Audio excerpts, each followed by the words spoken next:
Live roster reveal. 53-man roster for the Philadelphia Eagles is out. We'll talk about who got cut, who made the squad, biggest surprises, and much more on a day's show. But first off, just know that this is a repeat season. And our boy Howie Roseman is not done with it yet. Listen to what Howie had to say. I would say this. I would say we're not done here. We're not done. We'll see what happens in the next 24 hours. I think I said this the last time we spoke. We got a lot of picks here, and we're happy to use those picks in the draft. But I think for us, the early part of the season, September, we got to see what we have, and if we need something, I'll do whatever I can to help this football team and be aggressive. And Jeffrey gives me that opportunity to do that. And so, I don't think that we're done. I don't think this is necessarily, this is a work in progress. Not giving me the keys quite yet. Yeah, not yet. No, he's going to drive. But we're going to continue sitting together. But I think that's where we got to be. And I would say this, obviously last year was a great year, and throughout the year we're trying to improve the team, and I think that even after the trade deadline, you're sitting there and you're going, hey, is there anything else we can do? Is there things that we can continue to do? So I don't sit here, no matter what the year is, no matter what the time of the year is, and feel content with what we're doing, and just will continue to look for opportunities. And I promise when I leave here, I will go back upstairs and we will be looking for opportunities tonight, tomorrow, and we'll continue to look through them, every day here until we stop playing, and then we'll take a couple-day break, and then we'll keep looking for guys. What's going on, everybody, man? And welcome to the very, very, very, very first episode of The Truth, where not all Eagle fans agree on everything, and this is definitely the spot where this shit about to go down.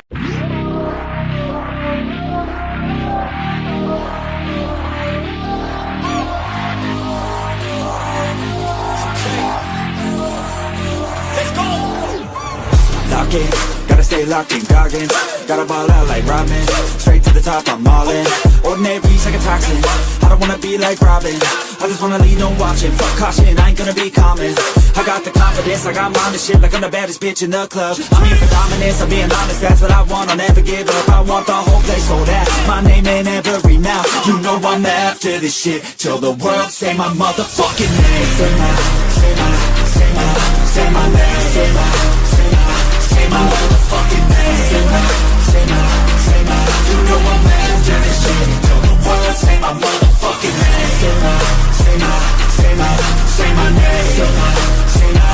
my motherfucking name. Say my, you know I'm after this shit. Till the world say my motherfucking name. Driven by fire, driven by fear, never get tired, no I'm still here. Fell to the cracks, now I'm shifting gears. 10 years in, now my moments here. Waiting my turn, now I'm hot in demand. Slept on a kid, but I had bigger plans. Stayed low key, but I still hit drive. Give me one shot and I'm coming alive. Names on the last second, taste it. Gunning for the top, no limitations. From the basement, no hesitation. Flipping on my L's from the straight motivation. Ain't no quitter, I'm built for the grind. Pressure makes. Yo, BG, man. Yo, I'm sad today, man. What you sad about?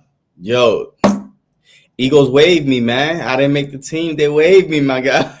Hey, man, you always made this team, though, my guy. Yo, my guy. That's almost. I didn't tell y'all. Like, I didn't tell y'all because I wanted to be a surprise. But, man, hey, the Philadelphia Eagles did not. They waved me, man. They released me. They cut me off the roster, but they can't cut me off the team. The freaking fan team, the fandom, man. It's cut day. And look, a lot of dreams across the NFL got cut a little short. Yes, but that doesn't mean that they don't have an opportunity to still be on the practice squad. And you're part of the team. You're helping the team prepare every week. I mean, you are. So a lot of these guys might be coming back, but we definitely going to get into it, man. Yeah, man. So it's a big day, man. It lets you know when they release the 53-man roster, it's letting you know that the season is here, my guy. The season is here. Woo! We're about a week away. Yeah, like first place of football, my guy.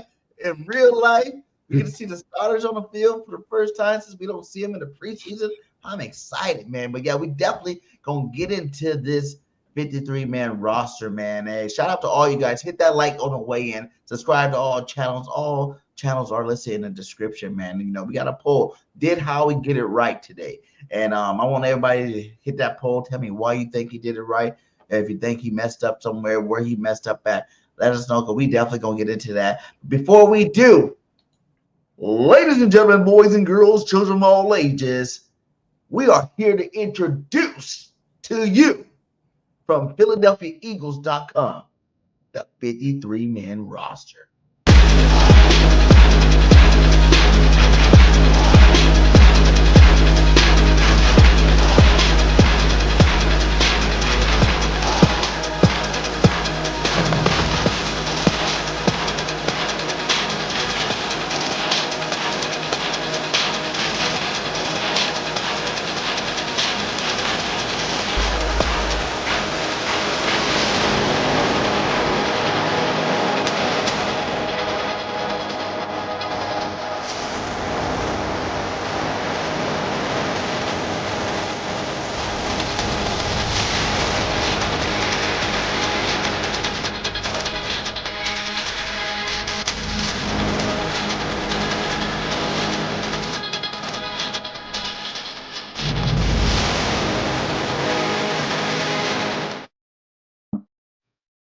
Bro, man, this team, I'm not lying to you right now. I hate to say it. No, listen. If was a fifth, I'd be drunk, but I'm gonna say it anyway. If we was a little bit secure at the safety position, if we were a little bit secure at the CB2 position, I think this team could be better than last year's team. I mean, the pass rush, the guys that they kept, I mean, the young guys, Olajuri, right? I mean, he got something to prove. I mean Smith, the guys we kept on the defensive line, on the offensive line, they went heavy on those two positions. But man, God, look, I know how we say that he ain't done, but I just need one security blanket at the safety position, just one. The CB2 will be all right. We could, if you have your safety blanket at the safety, your safety blanket at the safety, then we will be fine. But go ahead, man. Go ahead. I think Makuba's gonna do it, man. I think Makuba's gonna do it. He can't stay on the field. He can't even get on the field. He just started. You know what I'm saying? He just started. The season's about to get started. Young Buck is getting used to getting hit by NFL players. You know what I'm saying? Like, we just getting started. I'm not worried too much about it, but I really look at this roster and I think, man, for Howie to say he's not done yet, think of all the good players that got released. Man, I don't think we're done yet either. To be honest with you, like you said, there is some safeties out there. There's some corners out there. There's some receivers out there that got cut that are big time. We're going to get to that part at the end of the show, but we're going to get straight into this one, this part here, man. He said, Beast Rod said, what's up, bros? How you doing, my guy? Thanks for stopping by.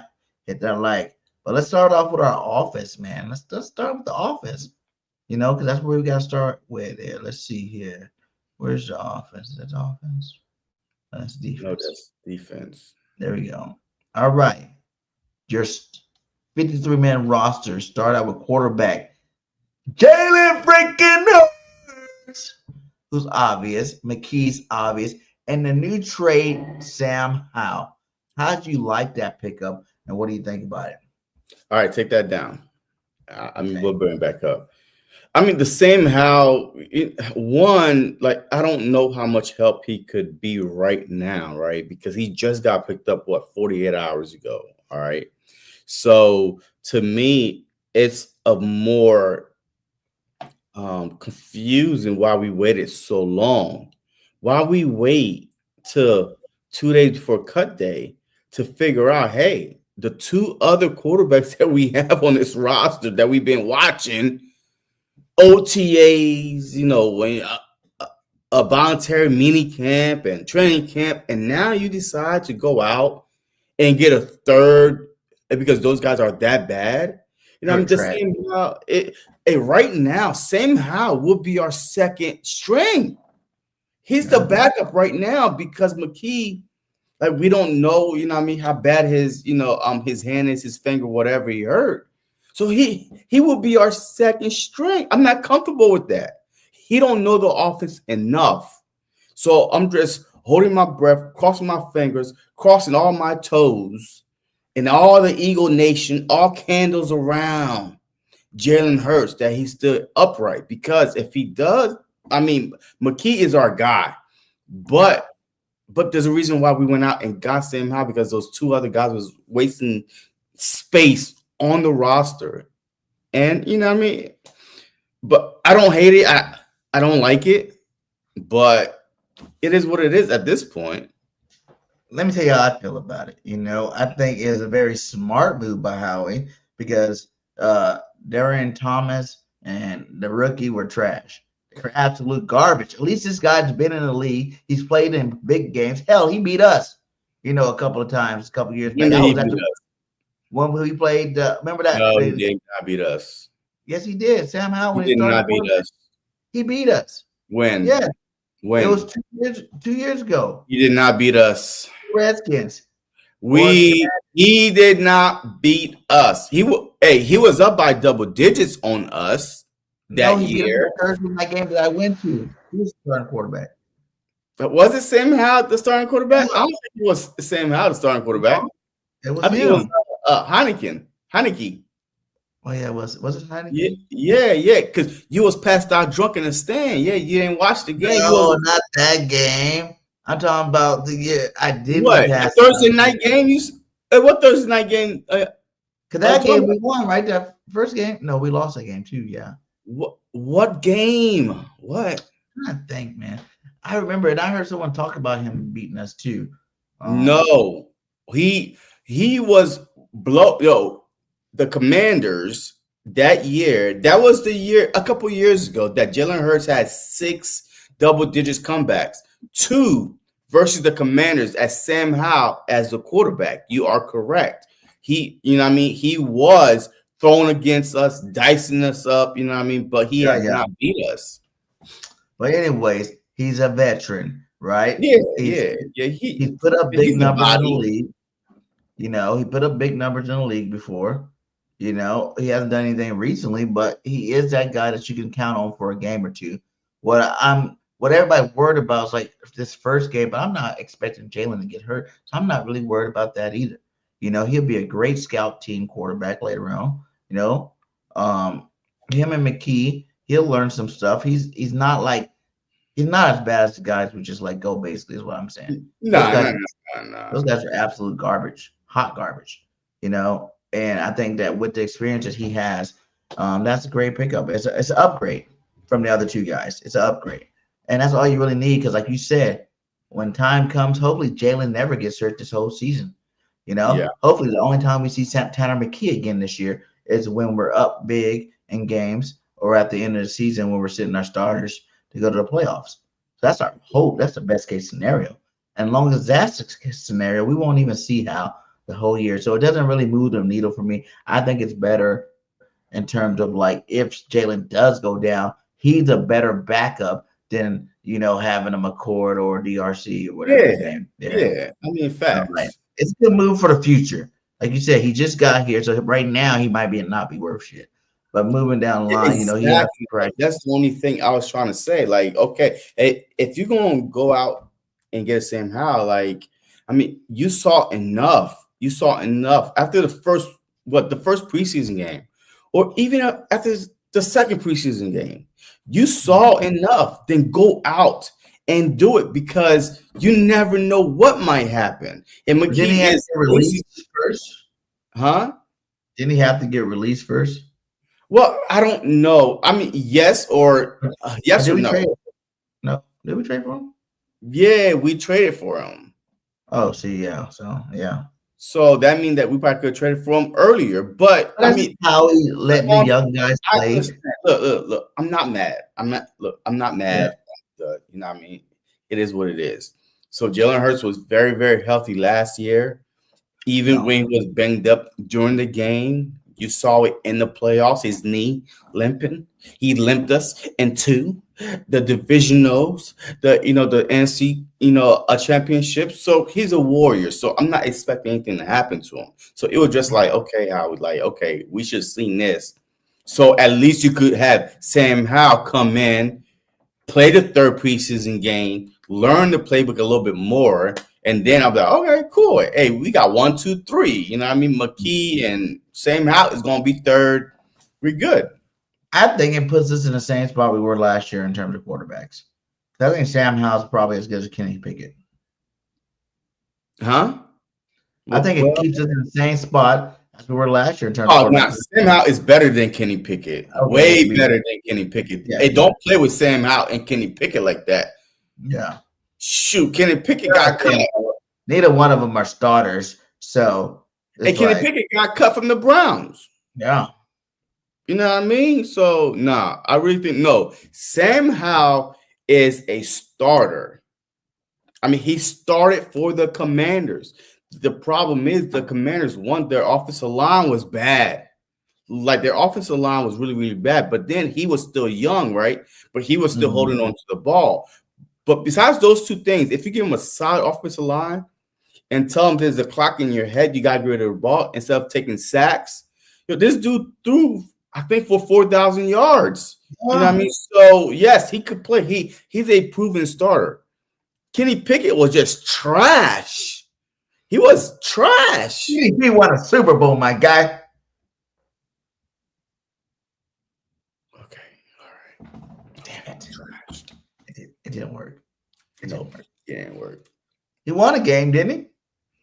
Who? Pickett was 1-1, right? Yeah.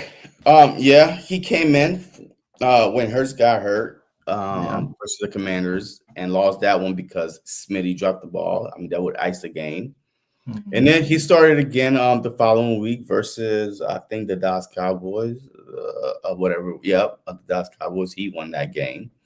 So, yeah, I mean, but still, man, he's, you know what I mean? Okay, but hey, Sam Howell is way better. So, good pickup by Howie. Congratulations. You know what I mean? It is what it is. Let's go to the next position. Running back, everybody knew it was going to be this. Barkley, Shipley, and Dillon. I think all those young cats were just running around the preseason for no reason. Even though that last Johnson guy, Johnson Jr., he had a great last preseason running the football. But I knew that these were going to be a 3. And if you want to go ahead and throw Van Sumer in there at fullback, hopefully that's the one guy that I'm hoping that he can stay healthy. Because he got rocked by Campbell already this year. And it's just like, that's a rookie, my guy. You can't go out there doing this and get rocked, because then who's going to be our fullback after that? I mean, shoot, we went all last year without a fullback, so we'll be fine. Repeat from last year. What did we do without a fullback? Because he got hurt. I mean, he was playing pretty well, and then he got hurt, and he was basically gone. Like, never heard of him again. But a lot of people thought that A.J. Dillon was going to get cut. What? I never thought that. Some people did think that he was going to get cut. To me, he is our second right now. He is because he should be our second, but right now they're really pumping up. Yeah, Shipley. Yeah, they're really pumping up Shipley, and I don't know, because if Saquon goes out the game, your thumper, you need another thumper to come in, unless you're going to save AJ for the red zone. You know what I mean? Like, the 5-yard line, hey, bring in AJ and stuff like that. So I can see them using Barkley, hurry up. Hey, coach, a breather, Shipley, go in. Boom, get down there. Hey, 3-4 plays, coach. Boom, Barkley, go back in, coach. Hey, I need a breather. Hey, we inside the 10-yard line. AJ, your turn. You know what I mean? Like, kind of work like that. Have more of like the Kenny Gainwell role. He's more receiving back. Even though Barkley's gonna get his catches, like you said, like if it's like a passing down, they get Shipley in the backfield, and then if it's a running down, especially like a short yardage running down, we get AJ Dillon. Yeah. So overall, it's great. Like I think I like the backfield. I think that all those guys are good. I would like to see some nice talent on the practice squad. Especially with some of these people getting released. I seen like Frank Gore Jr. got released. A couple other running backs got released. Get BG. Don't start this stuff, man. Don't start these, father, sons. Oh my God, yes, Frank Gore Jr. got released. Then no, don't do that. Nah, not today. He got released for a reason because he probably wasn't good. Okay. He played all right last year with the Bills. He was what's his name's backup? Cook's backup. Gore. He wasn't Cook's backup. He was not Cook's backup. It was the other guy. What's the guy's name? It wasn't Frank Gore Jr. Huh? Yeah, he played. He was not his backup though. He was not like he was like in the rotation as backup. Yeah, once the second guy got hurt. But anyway, I mean, yeah, look, I think the pressure squad is going to be fire. I think the pressure squad is going to be good. And don't be surprised if you might get one former Eagle on the practice squad. Huh? Johnson Jr., I want to see him back on the practice squad. Oh, yeah. I mean, look, remember, every year the Philadelphia Eagles mainly bring their guys that was on the team back to the practice squad. Like, it's rare that you see a brand new face on the practice squad. So, but I do think this year you might see a brand new face, a couple, maybe a safety or a cornerback on a practice squad, because guess what? On game day, you could bring 3 on game day, but you can only do it like 3-4 times before you got to sign them to the active roster. So just in case, we want depth, cornerback and safety. We might see a couple new faces because we didn't have them on our team, obviously, and there's a lot of them that's getting cut out there. So we might see a cornerback, safety, but the rest, I think are going to be all former faces. You know what I mean? Hey, they've been to training camp with us. They know the system. We just had to let them go to finalize the 50-man roster. But hey, come on back home. So with that being said, the running back, we already said the quarterbacks are better than last year. Is the running back position stronger than last year? Absolutely. Yeah, I do. Yeah, I think so. I mean, Gainwell was good, but he came in the clutch though. I mean, he played his heart out. But I think that Shipley is better than Gainwell. And I think that having a big back in A.J. Dillon to at least give Barkley, a couple breather. And we don't, yes, I know we're still going to do it, but we don't may not need to push as much, especially if you have an A.J. Dillon back there. So, you know what I mean? So I definitely think our running back room is definitely stronger this year, having 2 vets and, you know what I mean? And a rookie that won, rookie last year that won the Super Bowl. So I definitely like our running back room. Woo, let's go tight ends. Receiver. Tight ends first. Oh, shoot. Got it. No, it's a receiver. Katera. It's receiver. Yeah, receivers are next. Okay, Brown, Smith, Dotson, Metchie, and Coop. Hey, man, Coop made this squad.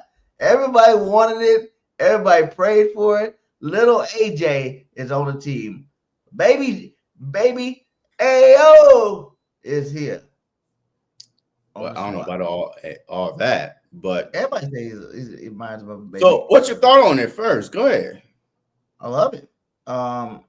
It was unfortunate for guys like Elijah Cooks, Terrence Marshall. Those guys got hurt, and I think Terrence Marshall had a good last preseason game. It's just unfortunate those guys' injury stopped him because Elijah Cooks was tearing it up in the beginning of the preseason, and he got hurt, and then that was the end of that. But they're the players that need to be on this team. We need Metchie just got traded to the team. Metchie's a good receiver. We haven't seen his full potential yet. I don't think no one's seen his full potential yet. But I think on an offense like this, you can see his full potential. And then, the rookie Coop, man, he lit it up all preseason long, man. Like, he was balling. No matter if the crappy quarterback was out there or not, whenever they threw him football, he balled out. And I'd seen something that they said Howie said about the guy. This is what I like to see. It was like, losing AJ at this stage is truly our biggest regret. But I believe this rookie will help us get through it.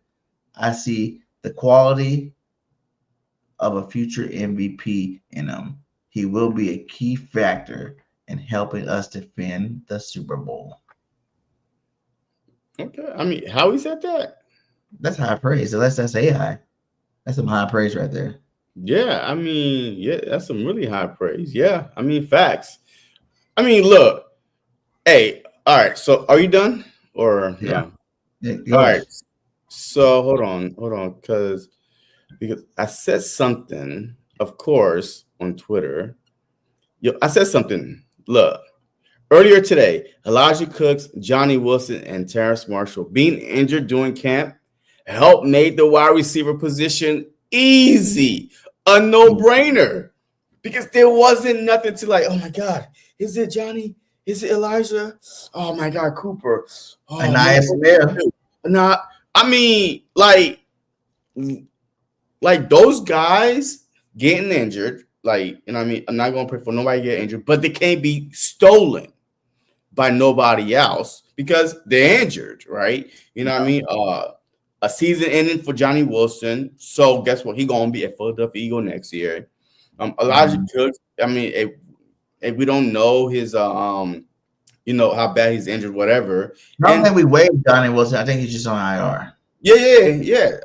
Yes, he's season ending, so he's done. But that made it easy. So I like the fact, but my only thing is this. I personally think that Darius Cooper is our number 4 wide receiver. Ooh, Metchie, JM, whatever nickname you're going to give him, he's our 5th.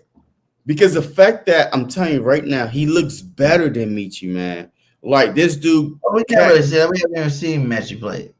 Oh, wait a minute. Oh, you stepped into your own shit, BG. Because you last week, Metchie's better than him. He's good. I'm like, Birdgang. He has a pedigree of being a better player. No. I was like, he balled out in Alabama. No. Stop. It's my turn. No, you kept on telling me all last week how he was this great wide receiver, and I kept on telling you, did you watch him play with the Texans? Did you watch?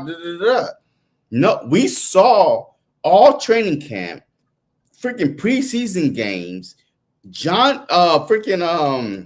Darius Cooper is making catches in real game, real tough catches. Like he's beating his man.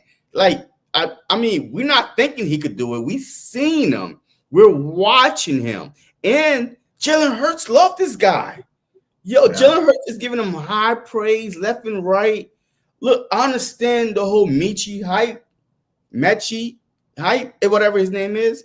But I'm telling you right now, Darius Cooper, to me, I would make the 4th wide receiver because he knows the playbook, he knows the offense, and he gained the trust of our starting quarterback. I can't say the same for JM. I think Metchie knows our starting quarterback. I think that he doesn't. He don't because Hurts, they miss each other. But they played for like 2 weeks. I think Hurts said before he left. But so how does he know our quarterback? I'm not saying for that. When you're from a school, y'all all know each other for real. You know what I'm saying? It's an alumni thing. For one, him and Smitty best friends. Smitty's gonna help him get on track in terms of the playbook real fast. And I just think Metchie is a higher caliber. He has a higher upside than this undrafted free agent. Now, do I think he deserves a roster spot? Of course, he balled out. But how many former Eagles have we seen ball out in the preseason and was trashed in the regular season? Come on. Higher upside? Yeah. How do you know? How do you know? It don't go off of hey, don't go off the connection, the 2 weeks connection with Jalen Hurts and this and that, and Smitty know him. How do you know? What have you seen from him that you say, okay, hey, he might have a higher upside? Because I see him get drafted. Antonio Brown went to a small little school, and now he's a Hall of Fame wide receiver and got drafted. My guy, Metchie was in a 2nd round draft pick. Same pick. Antonio Brown was like a 6th round draft pick. And listen, I'm not done yet. Metchie, like we said before, he had a huge medical condition that kept him off the field his first year. 2nd year, he's getting better, getting stronger. Last year, he had like 40 catches for 400 and some yards. So that's like 10 yards a catch. Less than that, like 200 something. Yeah, whatever. But anyway, shoot, that's his whole career. But go ahead. And anyway, the guy has the talent. He's one of the best route runners in the league, and he hasn't even really been a star. One of the best. How do you say one of the best when you never seen them? Yes. We see him. We see them run routes before. Who? When? Who? I just showed you last week how he iced up the number. That's practice, BG. You just told me against a Pro Bowl All-Pro cornerback. Oh, come on, BG. You can't be. Jalen Reagor had a one-handed Moss in training camp, and we ain't never heard from Jalen Reagor again. Against who? Slay, probably. I don't know. Okay, thank you. Not Derek Stingley Jr., okay? Like I'm saying, like it's going to be time we're going to tell you, but I really feel like him being our 4th receiver, I think they're going to get equal opportunity, though, because once you get past the top 2, they're going to get high targets. AJ, Smitty, they're going to get all the high targets. Dotson's going to get some targets this year. He's earned some trust with Jalen Hurts. So they're going to be splitting like the rest of those targets, whenever the 4th or 5th receiver would even get an opportunity to get a target. You know what I'm saying? So I don't think that you're going to see either one of them outshine the other. I just want them both to make the plays when they're in there, when they need to make the plays. Question for you, though. I think they're both getting playing time, though. Question for you. Last year, he was healthy, right? Yes or no, BG? I missed a year. Right? So first year. No. I'm asking the questions. Stop. I'm asking the questions. Last year, he was healthy, right? Yes or no? Was he healthy last year? Yes, he was. Okay. Freaking. Well, healthy in terms of like cancer, my guy. No. Man, I'm trying to. I can't. Nobody can hear us. Hey, right now, if they can't hear you, they cannot hear me. So you talking over me makes no sense. All I'm trying to say is, if he was that great, Collins got hurt last year. Boom, he didn't take advantage. Tank Dell got hurt last year. Boom, he didn't take advantage. 24 receptions, a whole season, being healthy. He's that good. Why you have 24 receptions a whole season when Collins got hurt, Tank Dell got hurt at certain different times? Where were you at? Why couldn't you fill it up? Go ahead. I'm done. 400. Receiver besides that, too. That was good. It wasn't just Nico and Collins. They had another good receiver over there. So he couldn't beat them out. Stephon Diggs was over there, right? He couldn't beat nobody out. Well, what the hell? The coaches wasn't, that's why they wouldn't have got Diggs. It's because they didn't know how healthy he's going to be. Like, you act like it's like, listen, I think you're just underselling him. You act like it was like a rolled ankle. No, you're overselling him. Like it was something like the dude almost died. Like, okay, so yeah, his first year back. Yes. Okay, so you're going to use that his whole career? Oh, yeah. In 2021, he almost died. It's 2028 right now. And come on. You can't do that. He was healthy last year. Like what we say about Sidney Brown. How Sidney was out for the whole season. Last year was kind of like his warm-up season, being back. And then now this year was supposed to be his starting season if he was going to start. And that's why he's starting week 1. I don't know if he's going to continue to start, but he's going to be starting week 1. It's the same thing with him. No, it's not, because the 2023 season was his warm-up. 2024 season was he's back, fully back. You showed 2 seasons on there. He got, On what you showed, it only showed 2 seasons. Yeah, because guess what? He got the bad news is he got drafted in 2022. So the 2022 season is not on there. Yeah, he was completely out that season. Yeah, 2023, he came back, 16 receptions, 158, yards. I think he got hurt again that season too. Then 2024 season, a fully healthy season, just based on what I'm seeing. And guess what? Only 8 more receptions from the 2023 season. But it's the same thing. You are overselling. But it's even hold on. It's the same reason why DeJean Dotson didn't get the one, because he didn't know the roster, didn't know the playbook as much, but he didn't have chemistry with CJ Stroud. CJ Stroud had 3 other good receivers. They had a tight end, and they had an awesome running game with Mixon. So it's the same thing. Like no, it's not the same thing. He was with the same quarterback. Since he got drafted, he was with the same quarterback. I get it, his rookie year. But his sophomore year, it was the same quarterback. And then, no, matter of fact, I lied. Because this is going to be. And CJ Stroud got hurt too, didn't he? No. I'm trying to see. In 2022, if 2022 was his rookie year, CJ Stroud rookie year was 2023. Yeah. Yeah, because he won. And then last year was a sophomore slump, whatever they try to call. Mm-hmm. But he had him in 2023 and 2024. Healthy both years, though. Healthy. Even though you said 2023 was coming up, okay. But now you got a rookie quarterback. But by then you have Pro Bowler, All-Pro Stephen Diggs, Nico Collins, Tank Dell. That's where your targets are going to.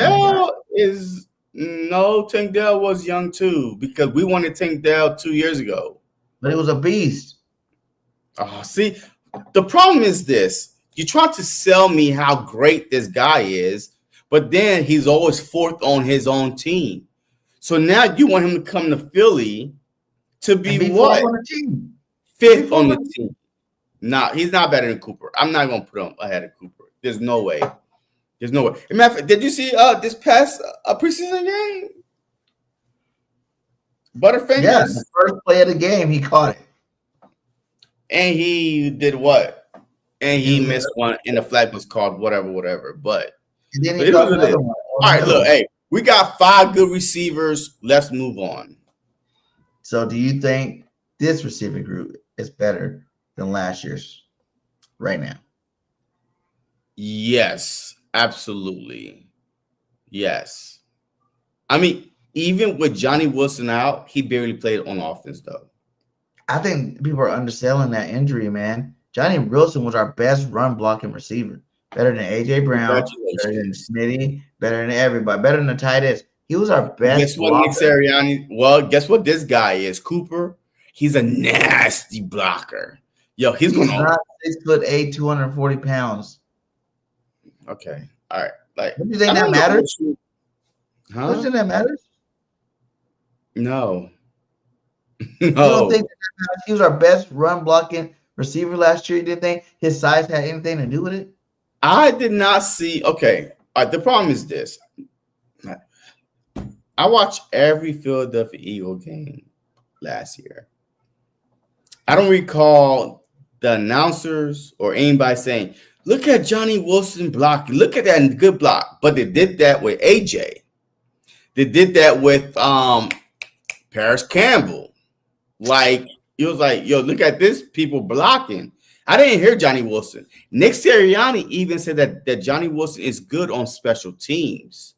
Like, he's a great special team guy.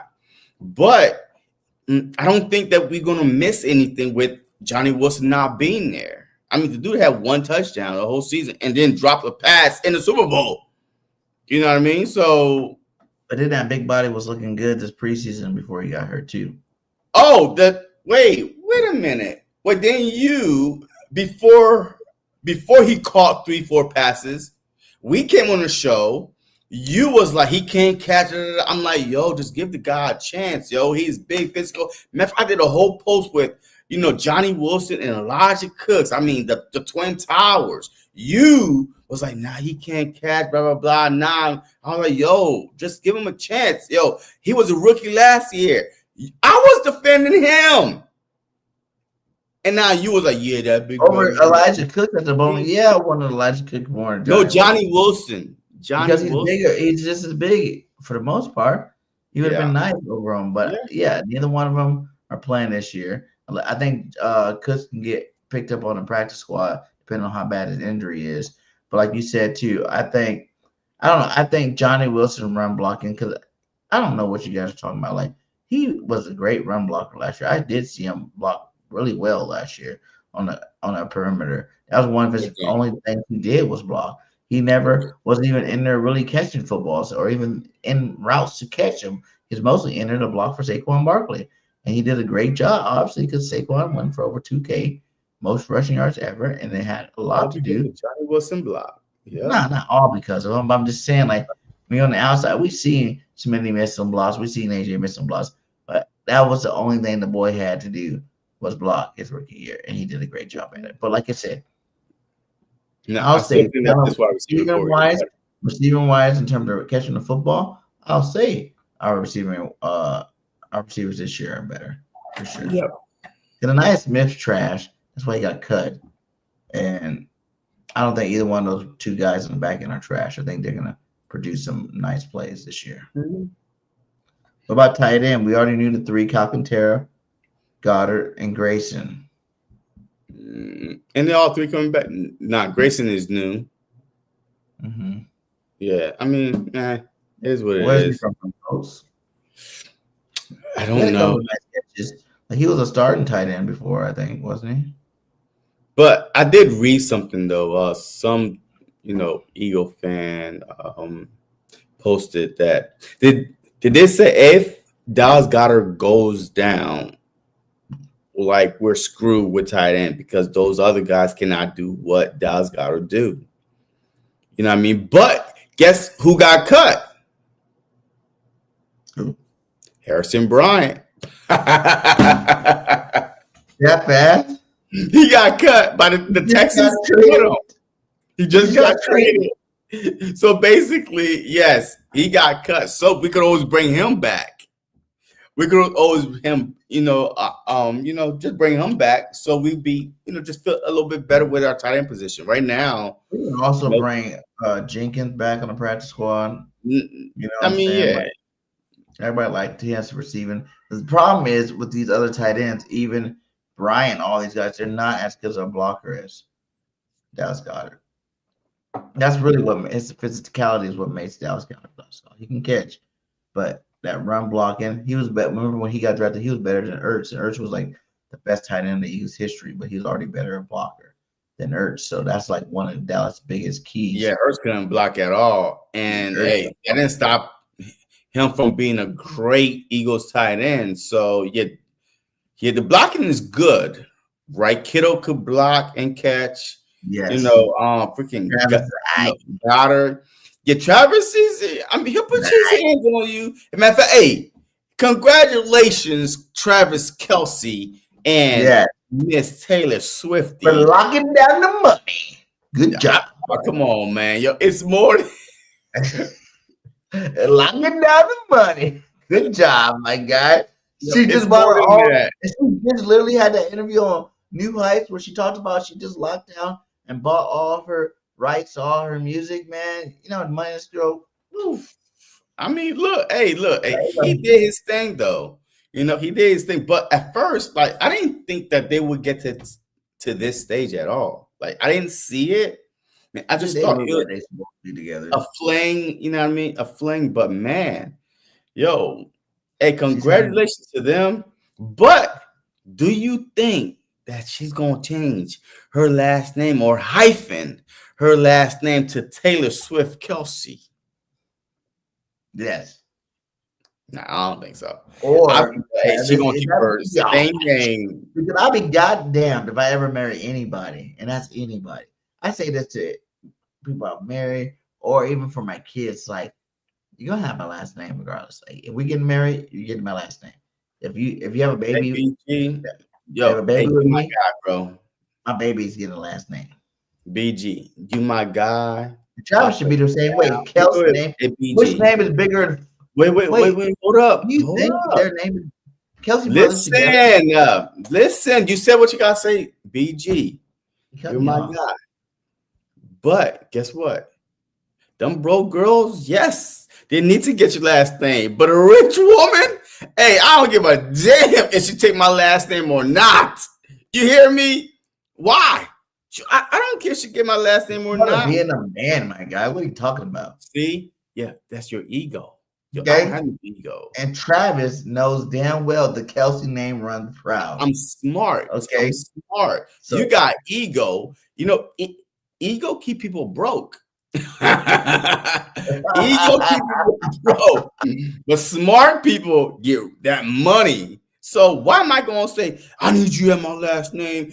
So you marry your girl, and she's like, I'm keeping my last name. You can be okay, like, cool. she could keep her last name. Your kids could still have your last name. Like what did it say that your wife has to have your last name for your kids to have your last name? There's baby daddies everywhere out there with their kids' last name that's nowhere to be found. So relax. So I don't care about the last name stuff. She could keep You asked the question, I answered it. Travis, make it happen. Okay. Oh, okay. But Travis don't want to be broke after next year when he retire. He can't ever be broke. The Kelsey family rich forever. New Heights podcast. They broke the internet with that interview. They broke all right. With that. They have millions of. They're rich off the damn video. Like not rich, but they made a big chunk of change off that one interview. Yes, because of Taylor Swift, not Taylor Kelsey. Okay. The Swifties are a real thing. The Swifties, right? Now, if she changed her name to Kelsey's, the Kelseys, no. There's only one Swift that's popular in her family. That's her. Kelsey family. His brother's rich and famous. Fine. His mama's rich and famous now. His brother, his mom, his brother, wife, actually. Kelsey, the wife is rich and famous now. None of them Kelseys that are famous and rich. It's 25% of what Taylor Swift makes. You don't think so? Absolutely not. How much money do you think the girl got? The net worth of Taylor Swift. Oh my God, it's crazy. She's one of the richest. Let me see. And if you're gonna look her up, I want you to look up Jason Kelsey, Travis Kelsey. You don't have to look at the mom and the wife, but look up them two and see how much money they made together. Yeah, Chelsea's been the best tight end in football. So 1.6 billion she's worth. 1.6 billion she is worth. That's her net worth. So you telling me the Kelseys combined? Okay, hey, let me just look up one Kelsey. No, look at net worth. Because that New Life podcast got them their net worth up a little bit more. All right, hold on. All right, so yeah, $1.6 billion. I did not know she was worth that much. Yes, that's a lot. Yes, she is. Like she's one of those. Let me see. Travis Kelsey network shallly small versus. I know it's small, but what is it? But hey, it's so small that like. Okay, so he made 90. Oh no, let me see. He's like $100 million. Yeah, probably like. And then with the show and endorsements, he got to be worth at least $200 million. Okay, I mean, yeah, I can't see what his worth because for some odd reason they're not putting it out there because that thing's small. They don't want to embarrass him like that. Jason Kelsey. Wait, hold on. Hey, Jason Kelsey, Super Bowl champion. So Jason Kelsey is worth around 60 million, bro. So like 60 million. So the Kelsey family is worth like $300 million.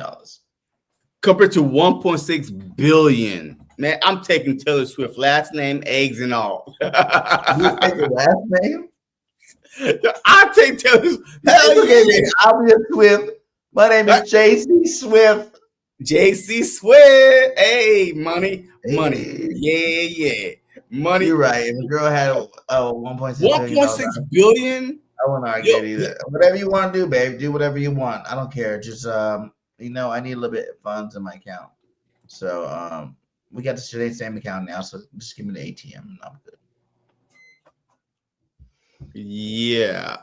Back to Eagles football. We gave Taylor a little bit too much love. Because you know what about Taylor that I don't like about her? And I don't care about her $1.6 billion. Look, Taylor Swift. She was an Eagles fan, and now she's a Chiefs fan. So the hell with Taylor Swift and her $1.6 billion. Look, listen. Taylor Swift is currently richer than Beyonce, with a net worth of 1.6 billion as of August of 2025, compared to Beyonce's estimated net worth of 600 million.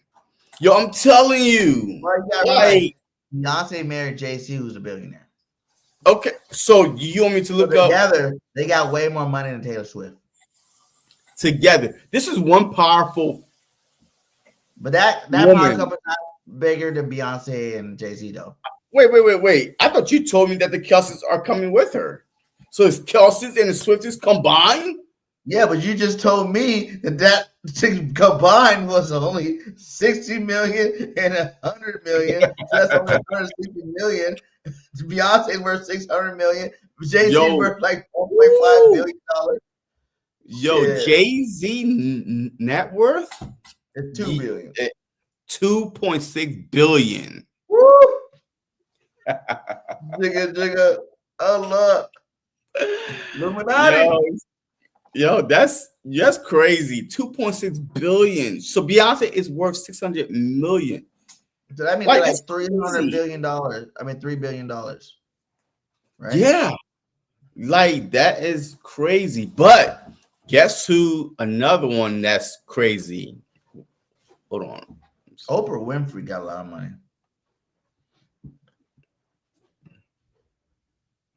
Rihanna is right behind Taylor Swift. Rihanna is 1.4 billion. Rihanna. Her makeup line. Makeup line and all that stuff. So yeah. So she 1.4 billion. Right? What, huh? She's still single, right? Man, she's like, about to have her 10th child. Man, I don't know. Like, she pregnant again. But no, like, she is one of the richest. Coming up too. Shout out to my boy Darius Dalton, his baby mama, Keke Palmer. She's coming up big time too right now. Keke Palmer net worth is getting close to that mark. She's getting Oprah Winfrey. Woo! It's the richest, right? 3.1 billion. Woo! But ain't nobody fucking Oprah at right now, man. Hey, where Oprah at? Ain't nobody fucking Oprah. Hey, where Oprah? Stedman's not even fucking Oprah. Yo, I'd do it for free. You would? For free. Her old ass? For free. Guess what? I'm like, I'm hungry. Here's the credit card. Here's the car. Here's the home. Hey, look up Stedman's net worth. And that fool ain't got no money. Broke as a joke. Oprah don't give nobody no money. That's the reason why she's so rich. No, I don't need you to, to put physically the money in my bank account. I want to live like I got the money. Give me the credit card. You know what I mean? And give me the whip, the house. Hey, my name is okay. Give me an extra card, my guy. That's it. That's it. Yo, I'm not greedy, but you will be broke. You will die broke because your pride. No. No. All right, man. Let's get back on track, man. Come on. It was that Super Bowl repeat on the way, and I say, oh, hell yeah. So where we at? Hey, we did tight end wide receiver. Okay, I guess the offensive line.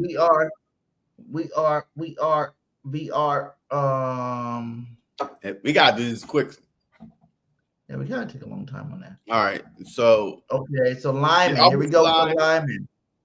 It's pretty Yeah, there's easy. no shocker Hey, there. hey, it's who I thought. Hey, shout out to Fred Johnson, my guy, Yeah, coming Freddie back. Fred Johnson won a Super Bowl, wanted to go get paid and be a starter, got cut, and he is back with the Philadelphia got Eagles. paid my guy. and came back to the Philadelphia. Got paid. So he got his money, but he's back.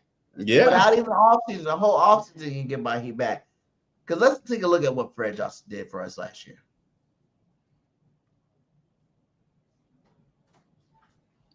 And this is going against some of the best linemen out there.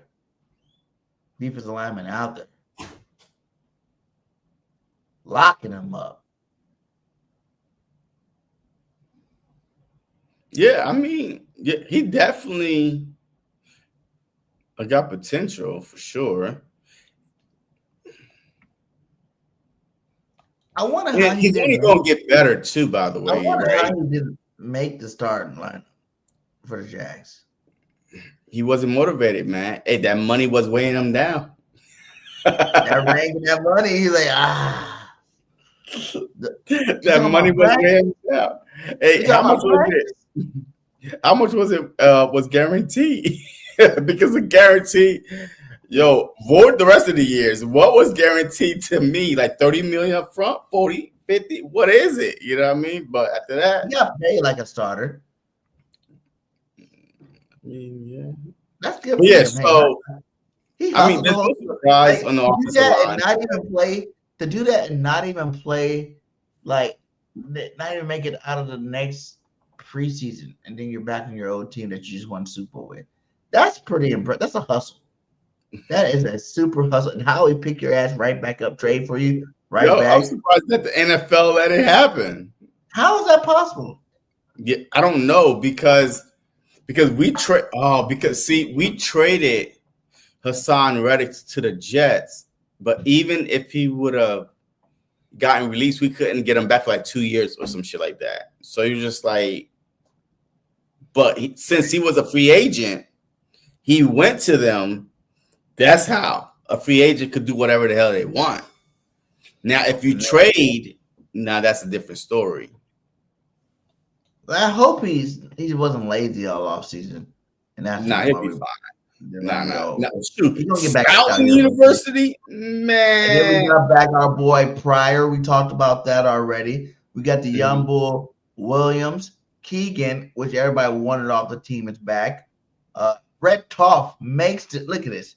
I seen this too. It's like Brett Toff has been released 8 times by the Philadelphia Eagles. 8 times.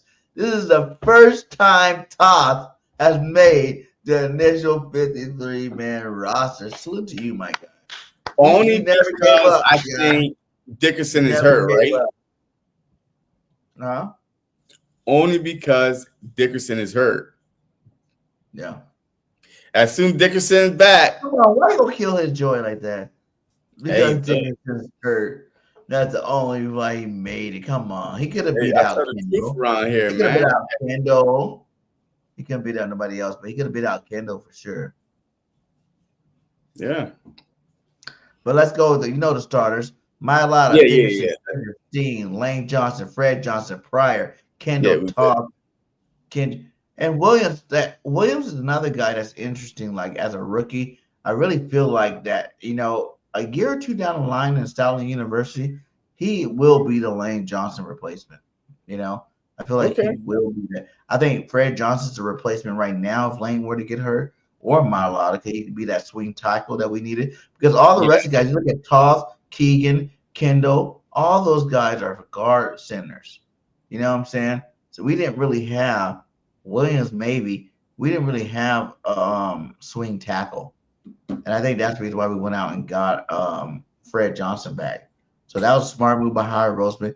He did his thing like he always do, worked his magic, gave up, a 7th-round pick or some shit for him.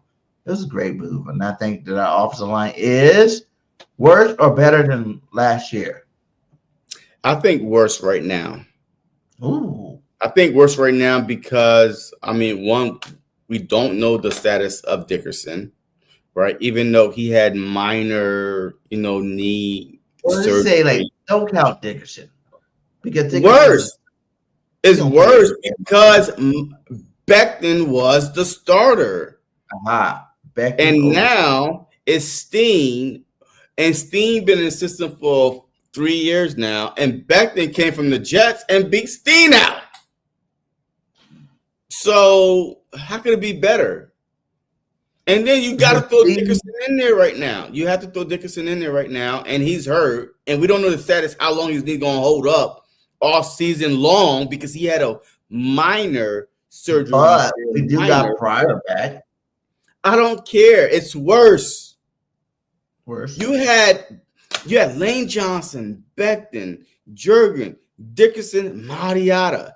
And now out of 5, 2 of them, out of 5, 2 of them are about to jump in there, and hopefully the guy next to them could help them out. They're worse.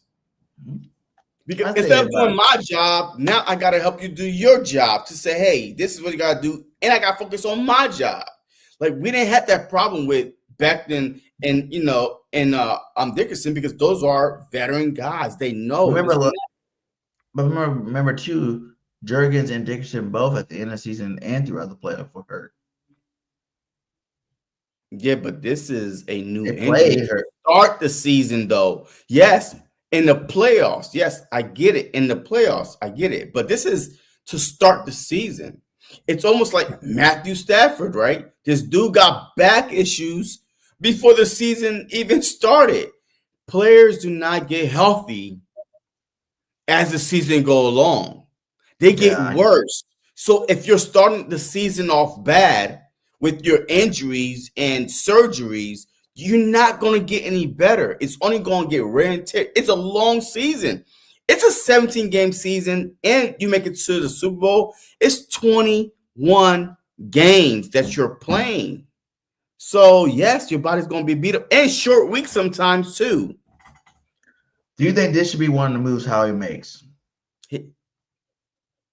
First-round talent. It's just like signing Becton to our team. First-round talent got released from the Lions, who were also one of the best teams in the league. Dan Skipper, Justin Rogers. Why did he get released, though? But why, though? Like, because the same reason Becton got released. What? First-round talent, not living up to potential. But look how big he is. He's a big cat. Like, bring the style in you. You know what I'm saying? We could have our next Becton right there. Yeah, but who you letting go? Because right now the 52-man roster is set. So whoever you bring in, offense, defense, go Top, Keegan, or well, Kendall. not Keegan, because this is Keegan a second year. Keegan, I really feel like I'm really mad he didn't win. But Toff could go. And Kendall, really. Okay. Even though all right, let's go to the defensive side. Let's go to defense, man, because we're already an hour in, and I got 2 seconds left. But no. Yeah. All right, so Edge, Smith, Hunt, Uche, Arjolori, and yeah. So what was that? Can you repeat that for me?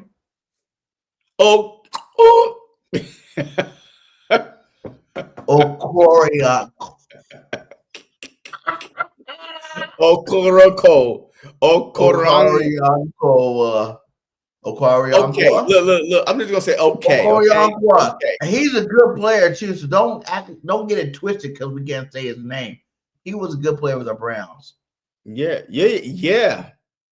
Okay. I mean, hey, put that up again. Okay, good job. That's a good name. Okay, but I like the fact that they kept the giant guy, Arjolori, because people was like, hey, he might get cut. And I like the fact that he was mic'd up with Mariota, right? You know what I mean? And them whole mic'd up thing. Hunt. Huh? That was Hunt mic'd up with Mariota. No. Well, you heard Mariota was mic'd up. and he was talking to Arthur Laurie. He was like, "Hey, oh man, you got me this and that, yo." Like, I like the fact that we kept him because now he's like, "Oh shoot, hey, 1 year prove it deal, yo, he's ready." The rotation is going to be nasty, fresh bodies. Rushing on the edge, fresh bodies all the time with Smith. Let me see. Hey, put that up again real quick with the edge. So Smith, Hunt, your starters right there.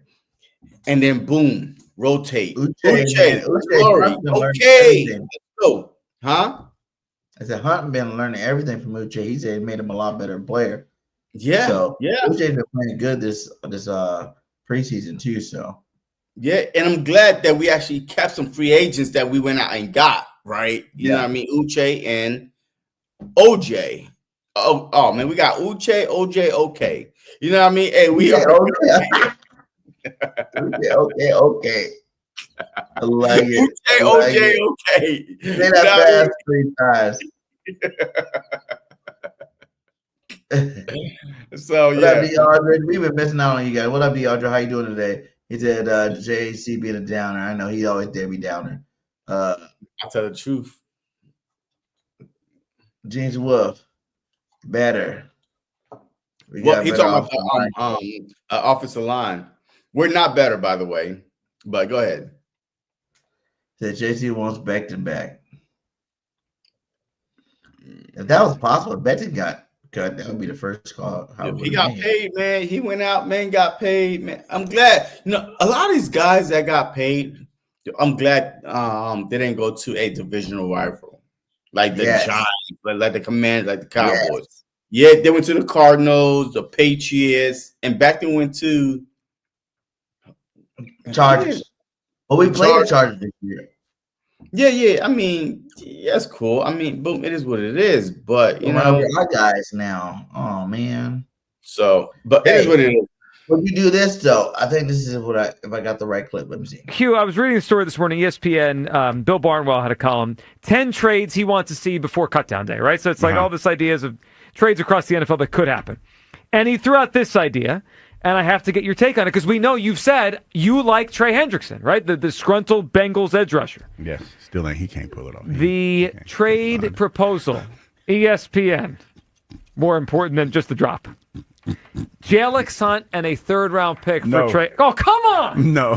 Why? No, because I like Jalen as the future. Trey's an older player, man. We still got to pay. I mean, I understand how much we don't know about the edge rushers that we have. I get that. And I get the fact that Nolan Smith has been a little banged up. Yep. And Trey is more of a surefire thing at this point. 17 sacks last year. I mean, come on now. And he's a little older. 30. He's a little older. Ages. Yeah. Just because you. We don't need to go through the whole thing, but 17 sacks, Henderson. And everybody was mad when everybody tried to say, oh, would you give up Nolan Smith? So this proposal doesn't even have Nolan in it. Would you give up Jalen Hunt? No. And a third-round pick? No.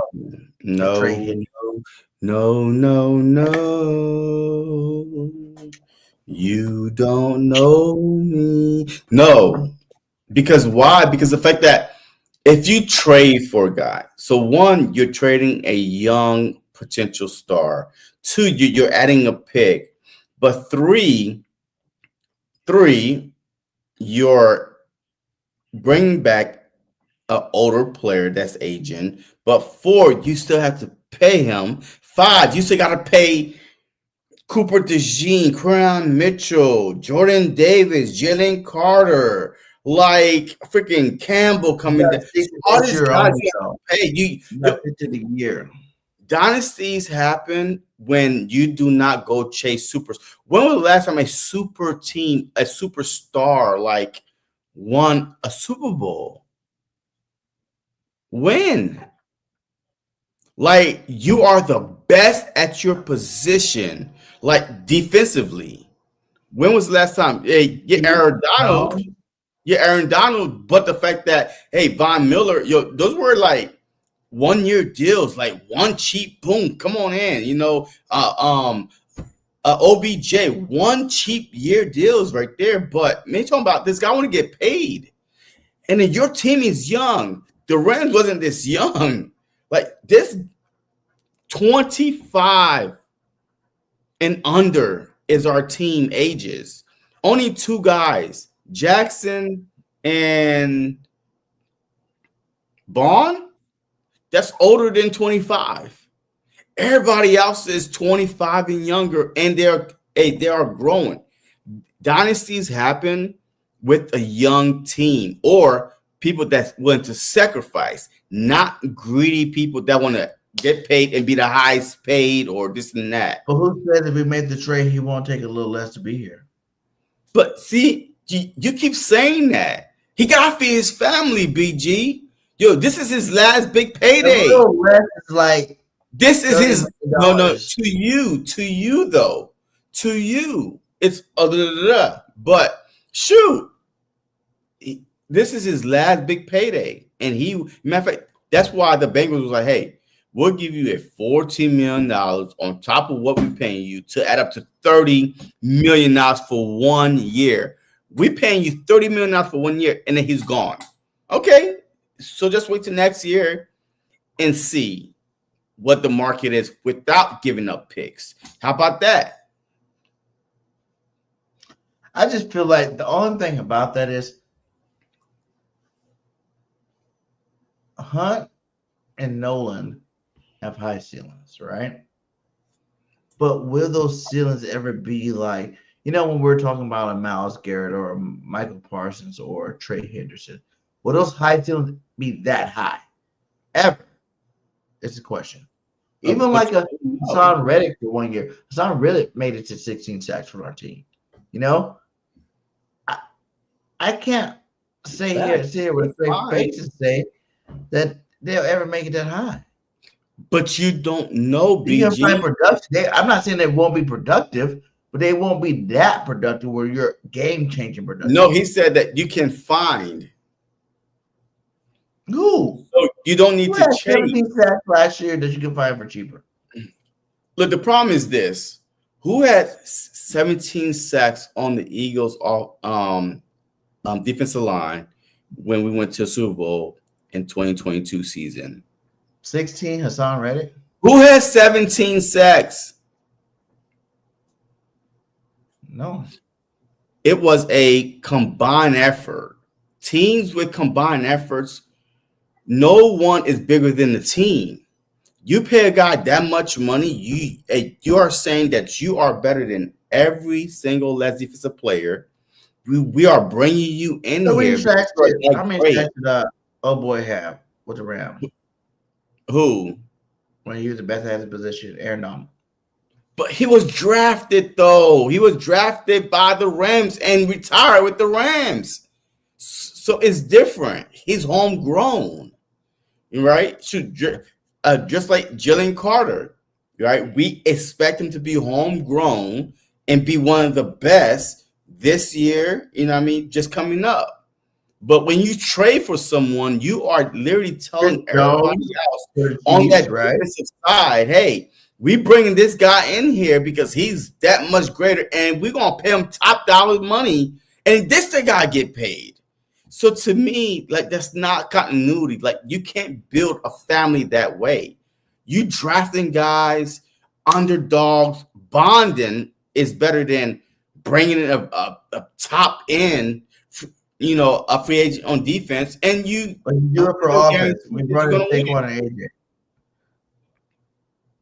AJ, we traded for AJ, right? We had 2 first-round picks. AJ was our second first-round pick, basically, and we paid him. At that time, that was a deal. $20-something million. That was a deal. And then who else?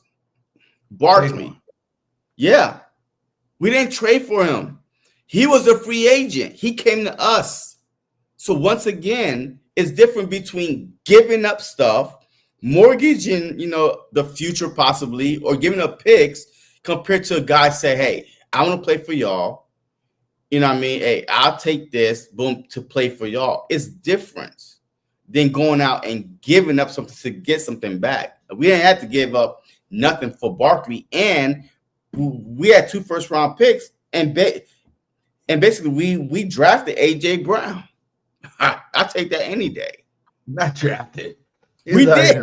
We drafted AJ Brown and paid him $20-something million. AJ was already a star when we got him. We drafted AJ Brown with our second first-round picks. Okay. We drafted a veteran star. It doesn't have to be through one guy. Exactly. Yo, okay. Wait, didn't you say our pass rushes was always been good? Like we had a Josh Sweat last year. We had a Brandon Graham those years before. We had Hassan Reddick the years we went to the Super Bowl. We had pass rushers that were legit pass rushers. This is a young pass rusher group that none of them have really made their name yet. I'm not saying that they won't make their name. I'm just saying that none of them has made their name yet. So I know we're very high on them, but just like before we got Hassan Reddick, we got Hassan Reddick because we had pass rushers that didn't make a name for themselves yet. Josh Sweat was coming up in the rankings, but he wasn't there yet. You know what I'm saying? So that's why we went out and got a Hassan Reddick to come over here and be our anchor pass rusher. We had BG, obviously, but BG's always consistent, like 10-sack guy. You know what I'm saying? Like no, he was not consistent 10-sack guy. BG had 8. You know what I'm saying? Like around 10. I'm not saying 10 plus. I'm saying around 10 type sack. No guy. Go ahead. But yeah, I mean, look, I hear you. You know what I'm saying? Like you get what I'm saying? Though, like we went out and got a legit pass rusher when we needed to go to that first Super Bowl. By the time we made it to the second Super Bowl, last year, so let me ask you a question. Sweat developed into that guy. That's what I'm saying. Like Nolan and Hunt can develop into those guys. Okay, but wait. Okay, so let me ask you honest question. And it's a yes or no question. Don't go overboard. Is Nolan Smith ahead of Brandon Graham? This is going to be Nolan Smith, 3rd season. Brandon Graham was about to be out on the team on the 4th year. That's how bad he was. So if you're comparing Brandon Graham, so who's going to be the next Brandon Graham? Nolan Smith is ahead of where BG was already. But we already know what Nolan Smith could do. We love Smith. We was trying to get rid of BG 4th year in. Was he better than Sweat though? In Sweat's 3rd year? Yes, already. No, he's not. Yes. Sweat's had double-digit sack twice, right? All right, so go ahead. Answer my question, and I try look up a little quick post for you. Double check that. I want to say, like I said, at the end of the day, like I'm not hating on either one. I'm expecting Nolan Smith and Hunt to ball out this year. I'm just saying, if Howie were to make a move like that, I wouldn't be mad at it. You know what I'm saying? Because those guys are bona fide studs. Okay. Teacher. And can I go? Look at that. JC just stopped BG trades. I know, man. Sir, can I go? Yes, you may. All right. Man. So Josh Sweat was drafted by Philadelphia Eagles in 2018. Okay. In 2018, he had 0 sacks, 1 combined tackle. In 2019, he had what? What? Year he's hurt. Let me tell you this. Okay. In 2019, 21 combined tackle, 5 assists, 4 sacks. His second season, by the way, 4 total sacks, 21 tackles. His 3rd season with the Philadelphia Eagles in 2020, he had 38 tackles, 14 assists, 6 sacks. The whole season, he had 6 sacks his 3rd season. Nolan Smith had 4 sacks in the playoffs alone. Second year. And then his fourth season with the Philadelphia Eagles, hold on. His fourth season with the Philadelphia Eagles, he had 7.5 sacks. His fifth season, the Super Bowl season, was his only double-digit sacks, 11. And then he had 6.5 and then 8. So go ahead and tell me how great Josh Sweat is that we cannot replace. He had 2 sacks in the Super Bowl. Oh, he saved our Super Bowl. Who? Listen. Huh? You can't even count the first couple of years. He wasn't starting. Josh Sweat wasn't starting. Even when he was starting, he only had 6 in it. I just read you the stats. Like, are you not listening? Even when he was starting in 2021, his third year in the league. He didn't start to after Hassan Reddick left. So that was when did he start? What? Oh, my God. When did he start? 2023. Because Hassan Reddick was there 2022, right? Boom. He didn't start. According to you, he wasn't starting. Yes, he was starting, by the way, but whatever. After Hassan Reddick left, and Brandon Graham. Okay, cool. He got 6.5 sacks after Hassan Reddick left, and then 8 sacks after Hassan Reddick left. So what's your Nolan doesn't even have 8 sacks in a season yet. Nolan, this was his second freaking year. He had 4 in the playoffs alone. But what do you have in the regular season, JC? Bro, like, okay, listen to me. This whole conversation was how we are missing Josh Sweat and Brandon Graham because they were so great. And I'm telling you that these guys that we have are so advanced. They are ahead of the Josh Sweat, the Brandon Grahams that we currently know that just left the team. They are ahead of them right now in their careers. They are better than what they, what BG and Josh Sweat was. That was the argument. Huh? If that's gets pumped better than Nolan, his rookie year was last year. And he had a great year compared to Nolan Smith's rookie year. Oh, my God. He's still there, BG. What the hell are you talking about? Like, you're frustrating me right now. What are you talking about? The guys are gone. That's what we are. These guys are on the team now. They're on the team. But you try to compare young cats versus veterans.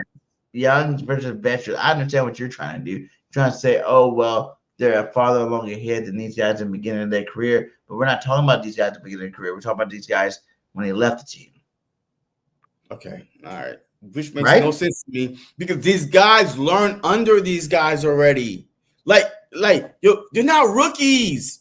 They're not rookies. I can understand if they were rookies. He hasn't started. He's a Super Bowl champ. He credit BG, Josh Sweat, whatever. These guys played under them. They took all the knowledge because they knew both those guys were on the team, and Josh Sweat led our team last year in sacks. And he came on very, very late, by the way, because we all saw the game. We all saw those games where nobody was getting to the quarterback because Josh Sweat was nowhere to be found. So we all saw the first 5-6 games. Like don't act like he came out gun blazing talking about 21 games he played. 8.5 sacks in 21 games is not impressive at all. It's not something to flex your chest about. 8.5 sacks in 21 games, bro. You trash. That's not even 2 sacks a game. Whoa, his contract says otherwise. He's not trash. Yeah, because when you win a championship, team overpaid for you. But there's no Jalen Carter on the Cardinals. I think BG would have still left. He won a second Super Bowl. He was good. He's old, and he kept getting hurt. I think BG wouldn't leave if he wasn't confident in these guys. Oh, no. Look, I'm telling you right now, BG, that is absolutely an underrated statement that, that name brand put up, because I feel like that BG feel comfortable enough, man. He taught these guys, man. He's always talking to them. Like, I mean, he loved these guys, and he's always around. If he wasn't comfortable, like leaving these guys in good hands with, I really don't think that he would retire. I think that he would come back for one more year. But even the Eagles was like, hey, He said he was coming back for 1 year. Huh? Last year he said he was only coming back for 1 more year. Yeah, but he got hurt. Remember he tore his triceps. So remember he got hurt. So they're trying to, make him up for 1 more year. But by him winning the chip and these young guys developing behind him, oh man, it's all good. Well, the pass rushers, are we better or worse than last year? Carter, Davis. Wait, which one are you talking about? The edge. Different tackles? The edge. We just did the edge, man. Bro, hey, put the drink down. Are we better or worse? You didn't answer that. I did. I told you we're better. I've been told you that. That's why we started going, I'm back and forth. So defensive tackle, Carter, Davis, or Joe. Look, put that down. It's all going to depend how Jordan Davis play. It's all going to depend on how Jordan. We already Davis know how he's gonna play. If we're better or not at the defensive tackle position, like the middle of that defense. Jordan Davis, this is your contract year. There is no tomorrow, right? There is no tomorrow. Like, you could be a free agent the end of the year, whatever it is. Even though we did pick up his 5th-year option, but at the same time, you're playing for a contract. So our defensive line is going to go as far as Jordan Davis take him, because they're going to triple team Carter now. Like, everybody respect Carter. Like, he's that dude. He's the Aaron Donald. So they're going to double him, triple him. But now who else is going to step up? Davis has to show up. So I think that we're better just based on the motivational factor, the weight loss, but the young guns, the Ty Robinson, the Moro Ojomo, right? The Carter, his 3rd year, and Jordan Davis, his 4th year. So I think that we're hungrier than we were last year. Yeah. Because of the new, Milton Williams left. Now more opportunities is coming along. So, yeah, I think we're more hungrier, better, and we got to see. But remember, we were ranked 7th in passing defense and 3rd in rushing defense when we played the Ravens. So that week that we played the Ravens, we was like 9-2. So week 12, week 13 area, and we was 7th in passing defense and 3rd in running defense. So we'll see. Can we get to an earlier start this year? It's going to depend on Jordan Davis. How dominant can he be? Next Thursday, how dominant can Jordan Davis be next Thursday? Next Thursday, out the season with 2 sacks. Hot take. Okay. All right. I think we're better too than, because I think Ty Robinson is going to be a monster this year. Brian Young, we picked him up at the end of last year. He's going to be pretty good. Yeah. Moro Joman, everybody even saying Moro Joman's a lot better. He's definitely going to be able to fill in for what's the name? Milton Williams. So, and I think Jordan Davis is going to be better than his version of himself. Last year, I think Jalen Carson will be better than his version of himself last year. So we're definitely a lot better, I think. You know what I'm saying? I think the D-line is going to attack this year. Okay. Linebacker. Woo! We're better. We're better. I know Dean played out of his mind last year, and he would have, like, all pro. And what about Oren Burks? Don't leave out Oren Burks. Yeah. Oh, yeah. That's right. Because Trotter and Mondon Jr. Damn. I think I think that Campbell is that good. Look, no, I think that Campbell. Look, I think that Campbell is that good. He makes up for Dean and Burks. So we're better.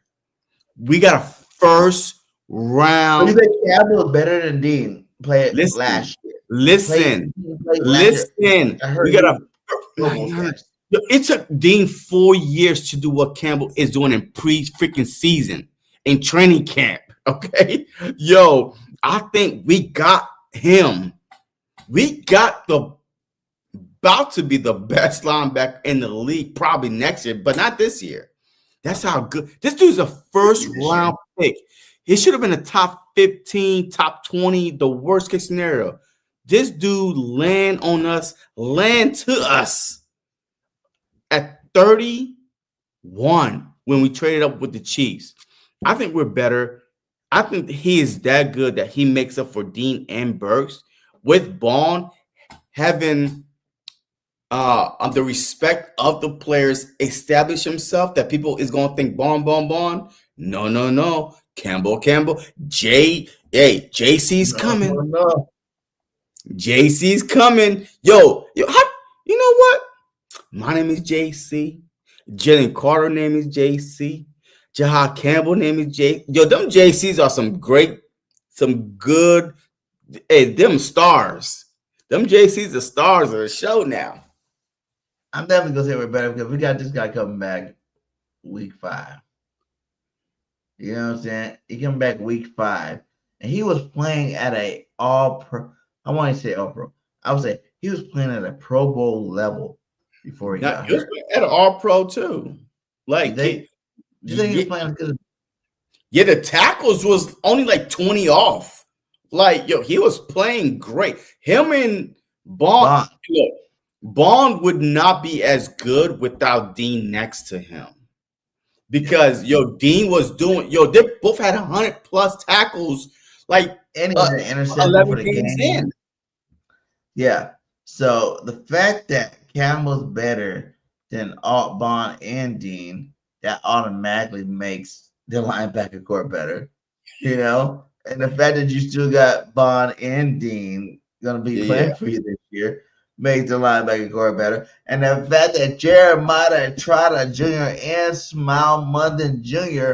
are absolute ballers that are just smaller than these guys, except for Dean. This linebacker core is the best linebacker core we've ever had. Yep. I think that we are. I don't think we've ever had a linebacker core 5 deep like we do now. And the fact that he's bullying these veterans that you have to tell him to stop. Hey, slow down, Campbell. Hey, you do not want to hurt your own peoples now. Imagine if you don't wear green, if you don't wear that black and white, he's coming. He's coming for that silver, that blue, that Dallas Cowboys. Yo, he's coming. Oh, Jahad. Much love to Oren Burks for what he did for us last year. But I feel like we can literally lose. I don't want this to happen, knock on wood. What? We can lose 2 linebackers and still be good. No, I don't say that, man. We could. No, we can't. After week 5, if we lost, no, 2 linebackers. Don't say it. You keep saying it. Why? The tongue is a powerful. Stop saying it. We're not losing nobody.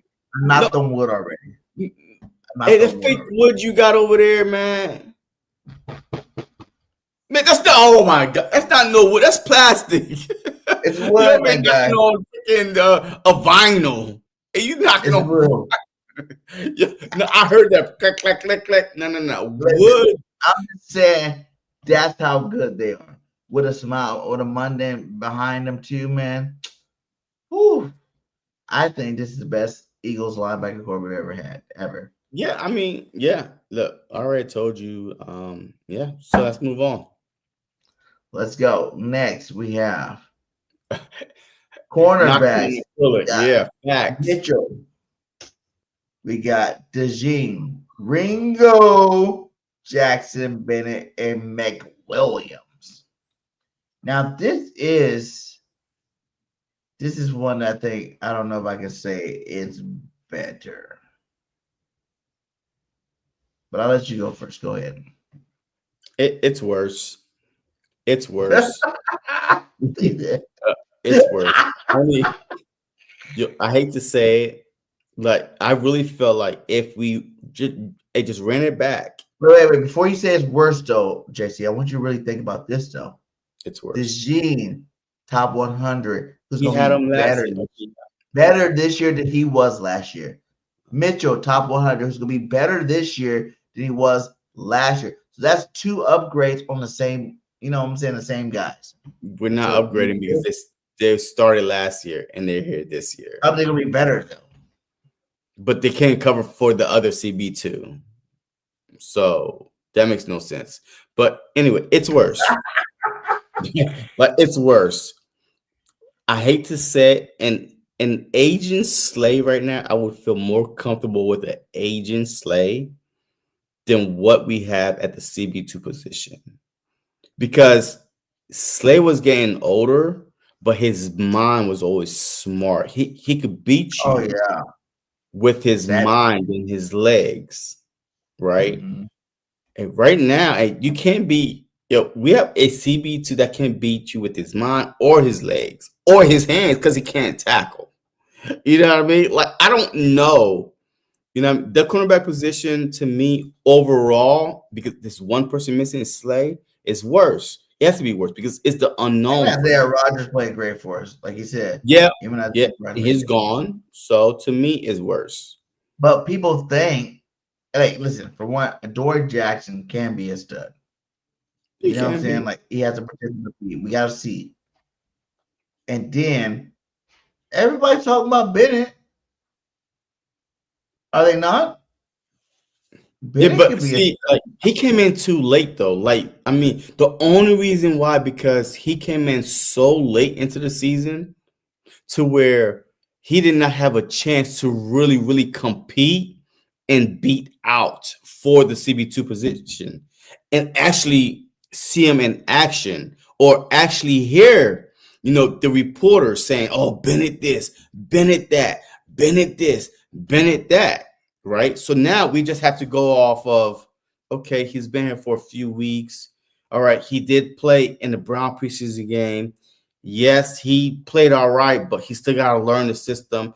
That's what we're hearing right now. So that's the difference. Right. You know what I mean? So that's what I'm saying.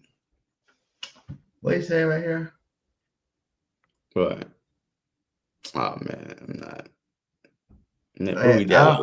I don't think I have a Discord, but hey, good looking out, supporting. And if you come over to X or one of a kick or we're on Twitter, we're on Instagram. I mean, not Instagram. We're on Twitch.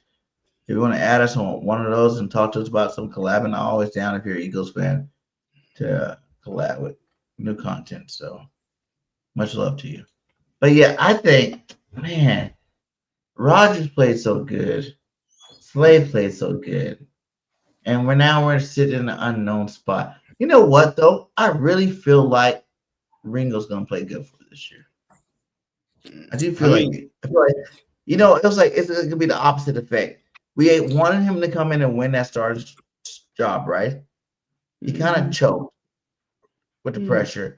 I think as the season goes along, we might see Ringo get that starting job still. And I like Adoree. He's from USC, so he's not my boy. So, what do you think about that? No. No. He's gonna play better because he's not gonna play corner. Yeah. Yo, I really think throughout the season, if anything, you might hear JB's name. JB is playing well.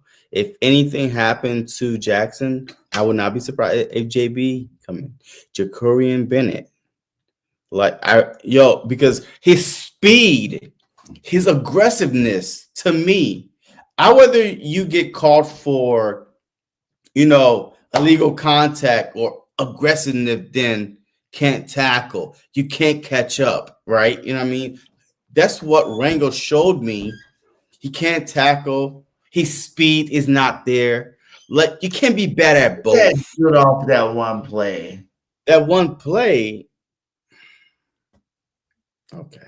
But anyway, Yeah, Big Fangio tried to save him and said they put him in positions that were hard on purpose. but he's on this team because he's great on special teams.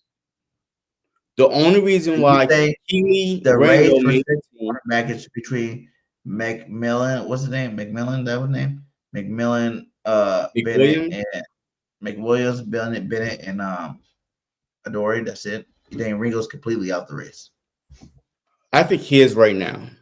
Like I think he is right now because you cannot be in the same system for back-to-back years and let a new guy come in and beat for 3 you. years, huh? Yeah. 3 years. And well, 2 years because Vic was here last year and this year. So he had 2 full off season under Vic Fangio. And then you let Adoree Jackson from the Giants come and steal your job.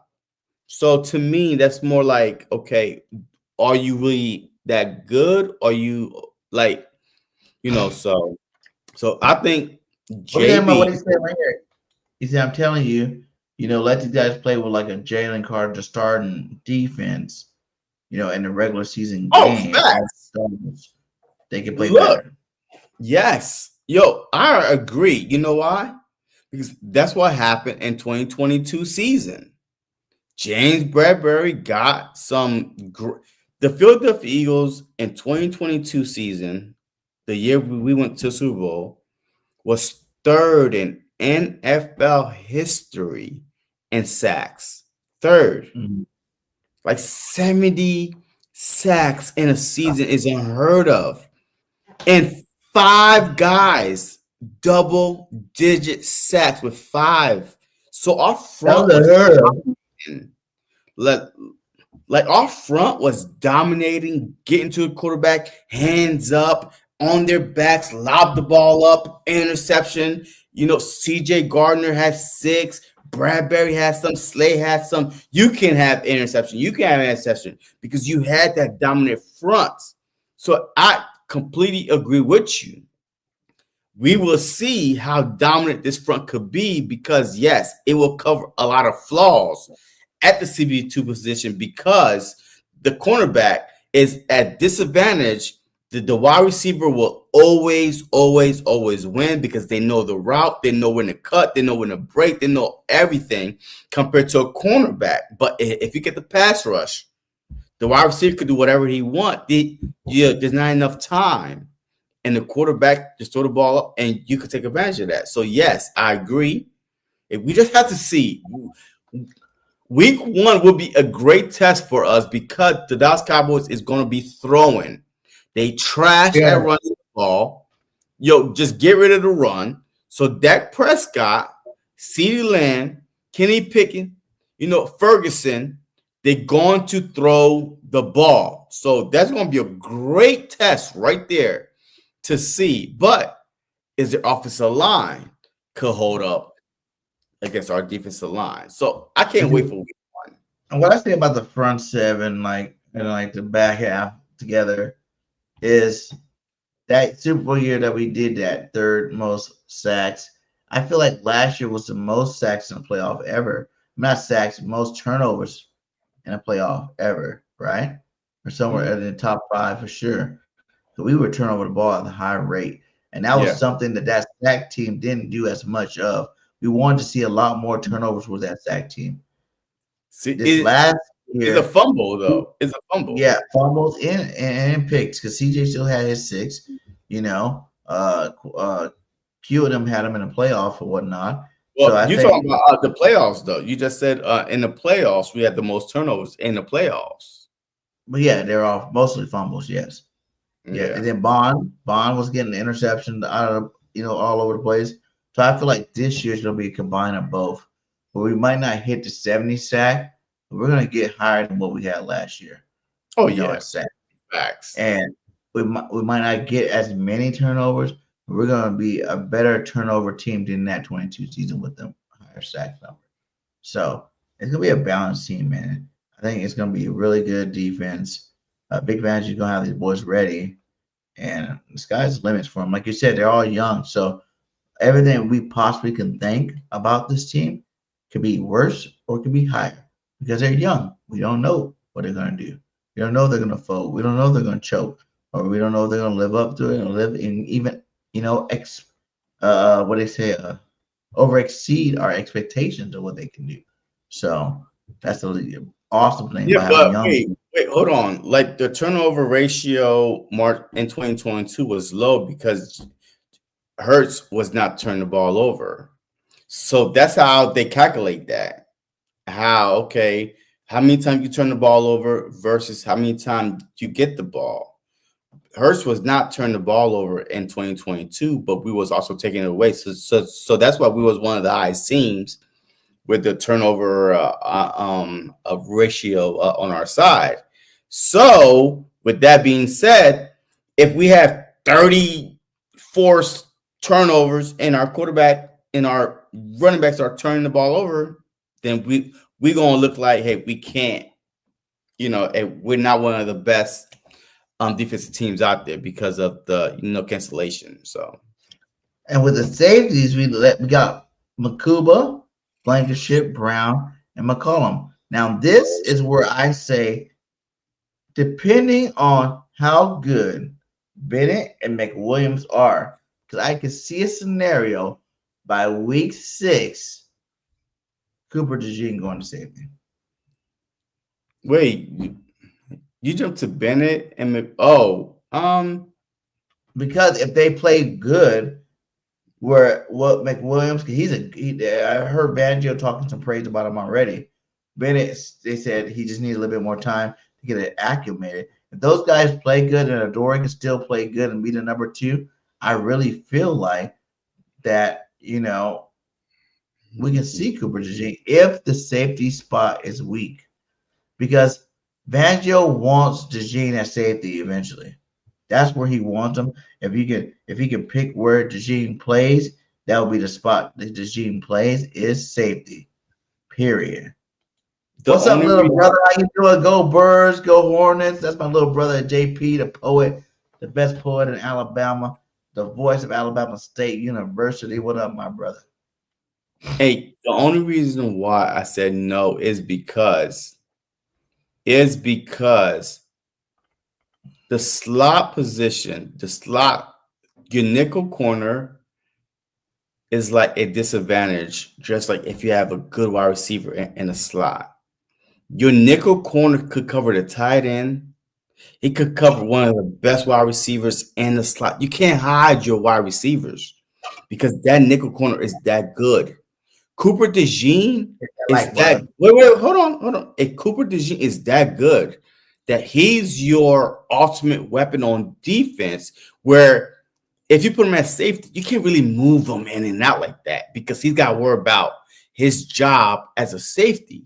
If you leave him at nickel, though, you definitely could do a lot more with him at nickel than you could do at safety. You could blitz him off the nickel. You could let him cover the best side end, Kelsey, Kittle. It doesn't matter. Bowers. It doesn't matter. He's going to cover. He could cover, Jamar Chase in the slot, CeeDee Lamb in the slot. You can't hide nobody in the slot because he got that. So you could do way more with him in the nickel than you can in the safety. So that's what I'm saying.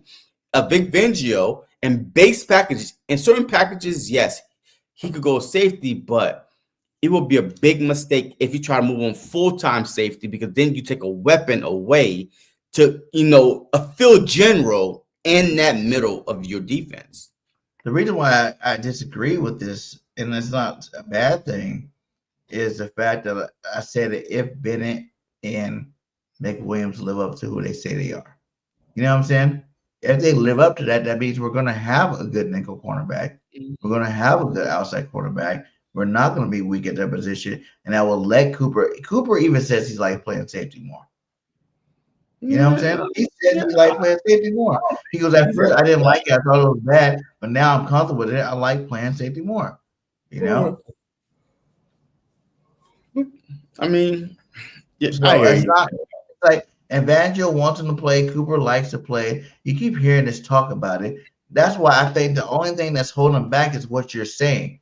We don't have a for sure guy right now because McWilliams is a rookie, right? He just, he's still a rookie. He's learning. And then Bennett just got here, so you gotta give a guy time to develop and get better. And plus, he's been fighting for the outside spot. If Adoree could really lock that down to where there's no fight no more, there's no debate, Adoree Jackson's just our number 2 cornerback. Then you might see Bennett get more time at the slot, and then you see more of Cooper.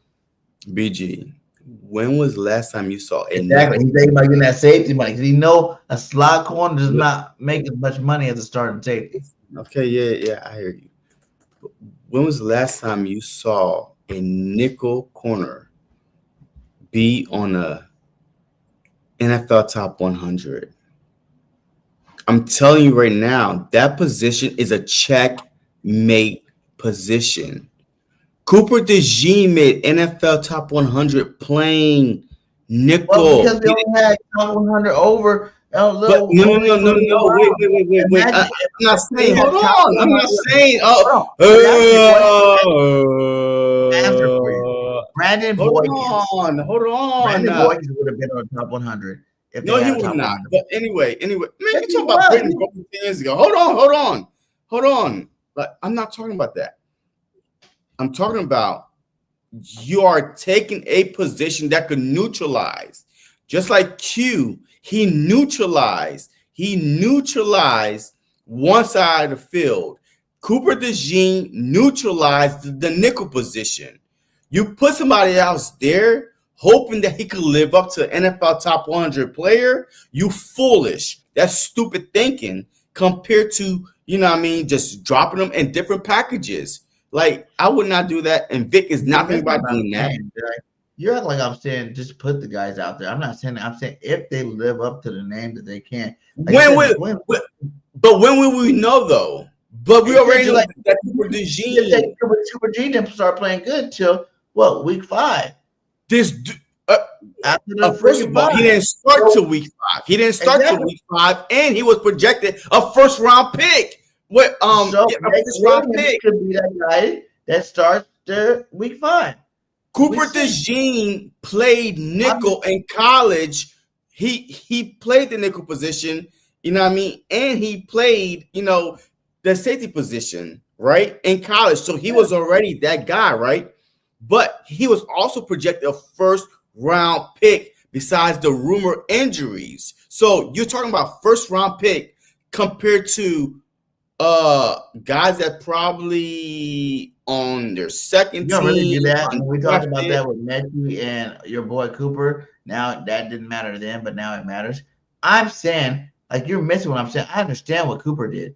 I understand what he played. What I'm saying is, if these guys keep playing at a high level, because Banjo are praising these guys too. He's giving praise to Bennett. He's giving praise to McWilliams. McWilliams is a rookie. He's only 5'8". He's fast as hell. You know what I'm saying? Meaning he can play that slot position if we need him to play that slot position, if he's good enough. And I'm not saying you make the move just to make the move. You make the move if those guys are ready. If they're never ready, then we obviously don't make the move. We let Cooper keep playing the way he is. But I'm saying these guys could be good enough by week 5 to go ahead and push them back there.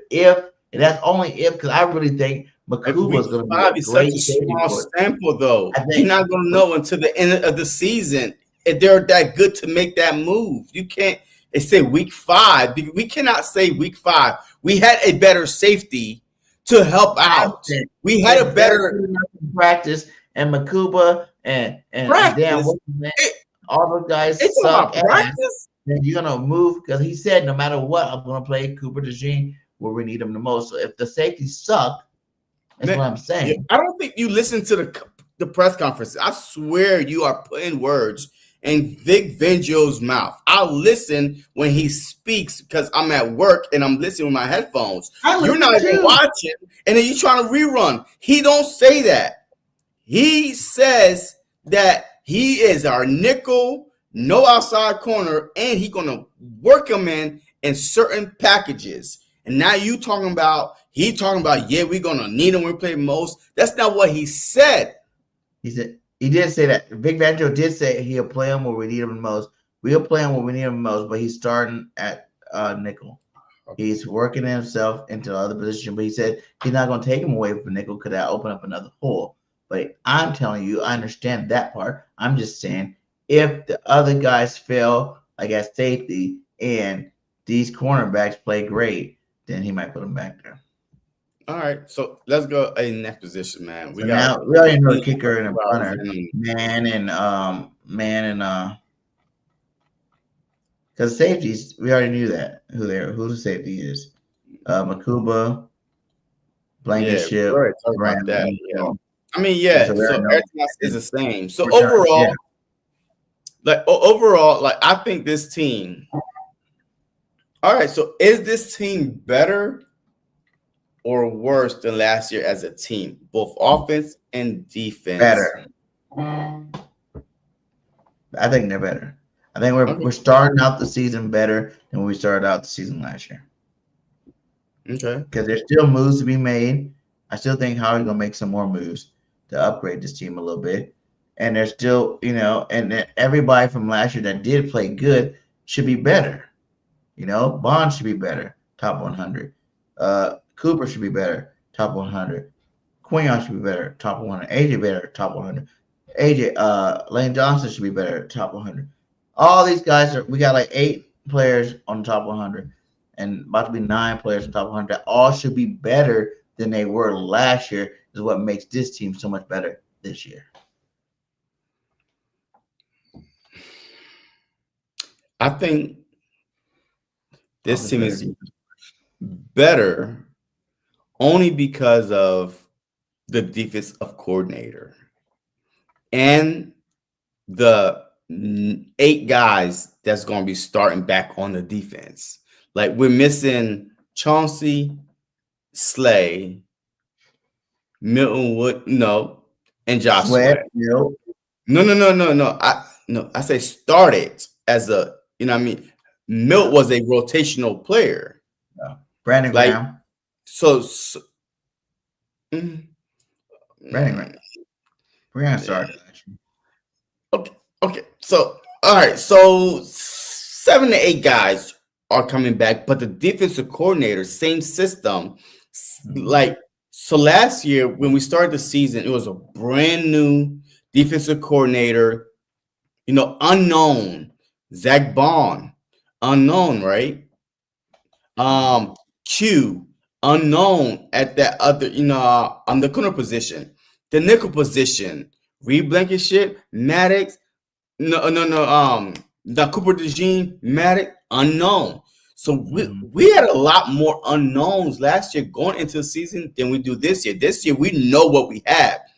The only 2 position is a safety and a CB2, but the defense coordinator is the same. He gonna, up his game a little bit. I think that we will be better because you're right. We might start faster because the continuity is there. Same defense. The offense should be the same. You know what I mean? So I think overall this team is better because of those 2 things. Yeah, man. Hey, that's right. Hey, guys, we're about 2 hours in. We're gonna get out of here. Make sure you guys check us out. We will have a special The Truth episode Friday night, 9 p.m. Eastern Standard Time. We're gonna have a round table, pre-week 1, conversation going on with some goats in the Eagle content community. I know I got a couple for sure. We got Simone with the Sports. We got Real Talk with MJ. We got Tom States coming back. We got Lust, who makes the Eagles theme songs. He's gonna be on there because he want to talk some birds. And then Philly Mike said he might most likely be here, and then 500 might be here too as well. So we're gonna have a nice Eagles roundtable special to Truth Friday night. So make sure you guys lock in 8 p.m. Central. No, Eastern Standard Time. 9 p.m. Eastern Standard Time. I was right, 8 p.m. Central, but 9 p.m. Eastern Standard Time. So, like we always say at the end of our show, hey, thanks for watching us tonight. Salute to the 51 still with us. Hit that like, hit that subscribe. Fly, Eagles, fly. Go Birds. We out. The Super Bowl MVP, who was phenomenal in throttling Kansas City, scored 3 touchdowns in that game. I know the defense had 1, and Mahomes was on his back most of the night. Travis Kelce was on a milk carton.